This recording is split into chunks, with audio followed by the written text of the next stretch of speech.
Que faire des mômes? Que faire des mômes? Que faire des mômes? Que faire des mômes? Que faire des mômes? Que faire des mômes? Que faire des mômes? Que faire des mômes? Eric Couder. Bonjour à tous, bienvenue pour Que faire des mômes, votre podcast 100% famille, c'est Eric Couder. Dans l'épisode d'aujourd'hui, il est question d'une fantastique enquête écolo.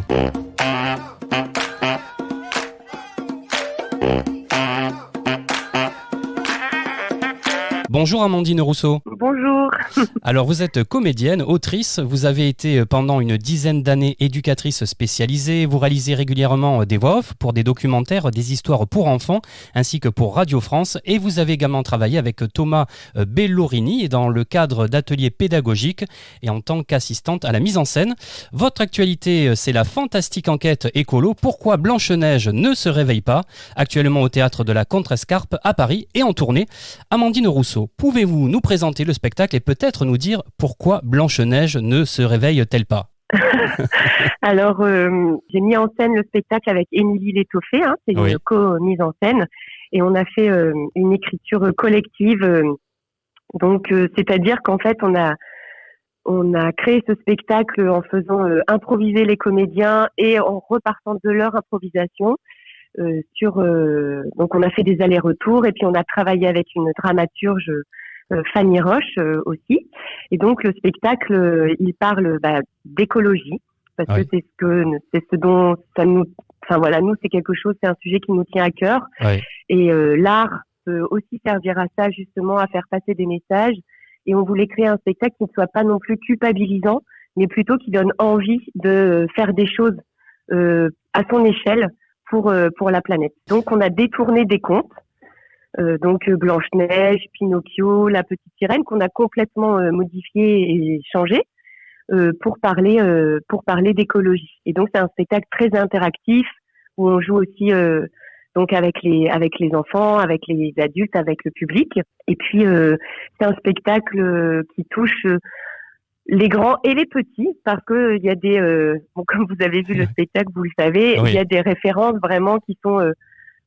que pour les adultes, qui fait que tout le monde passe un bon moment. Voilà, c'est familial. Blanche-Neige, voilà, c'est familial, exactement. Et donc ça commence, c'est l'histoire de trois nains, des trois nains de Blanche-Neige, et l'histoire commence donc au pays du livre de la mécanique des contes. Et il y a un gros problème, c'est que Blanche-Neige ne se réveille pas. Donc les nains commencent une enquête et ils se rendent compte qu'en fait les problèmes seraient d'ordre écologique, et que là, entre autres, ce serait peut-être les pesticides qu'on aurait donnés à la sorcière pour faire pousser ses pommes plus vite, qui ont créé des problèmes. Et en ouvrant le livre de la mécanique des contes, ils se rendent compte qu'il y a des problèmes dans tous les contes, que tout a bugué en fait. Donc ils partent à l'aventure pour essayer de régler ces problèmes, de savoir d'où ça vient, et puis de voir ce qu'ils peuvent mettre en place pour sauver le pays des contes et que les enfants aient toujours des histoires. C'est Caroline Borderieux qui joue le rôle d'Etugnat, Pauline Prévost de Blois celui d'Atesoué, et Quentin Morilière le rôle de Ravi.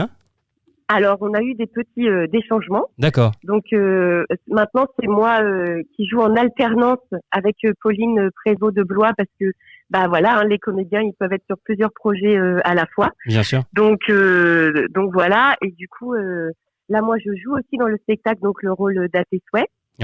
Et de La Petite Sirène. Et puis, Quentin Morilière, c'est pareil. Du coup, il a vogué vers d'autres aventures. D'accord. Et donc, c'est Rémi Mazuel qui a repris le flambeau, qui est aussi un très chouette et super comédien. Et qui a repris le rôle de Ravi. Très bien. Voilà. Amandine Rousseau, je propose d'écouter un extrait du spectacle. Coquillages et crustacés capturés dans les filets, les mammifères ont souffert. Quand le chalutier a dégazé, tirons la sonnette d'alarme. On est en train de vivre un drame. Il y a forcément une solution pour stopper la pollution. Vous avez voulu une scénographie à la fois simple et épurée, Oui, c'est ça. En fait, on voulait un spectacle qui puisse être adaptable, qui puisse être joué dans différents lieux possibles. Et en fait, on a vraiment opté pour que les comédiens aussi puissent transformer le décor quand ils changent de scène, de lieu, par exemple, de la Chaumière des Nains chez la petite sirène dans l'océan. Et donc, on a aussi opté pour de la vidéo projetée, qui nous projette du coup dans des mondes différents. Et puis sur des costumes qui sont très visuels, très colorés, et puis sur la musique et la création lumière aussi, qui joue vraiment un grand rôle aussi dans l'immersion dans les différents mondes qu'on traverse, bien sûr. Et puis il y a toute une création sonore, une musique qui a été réalisée par Kim Rise.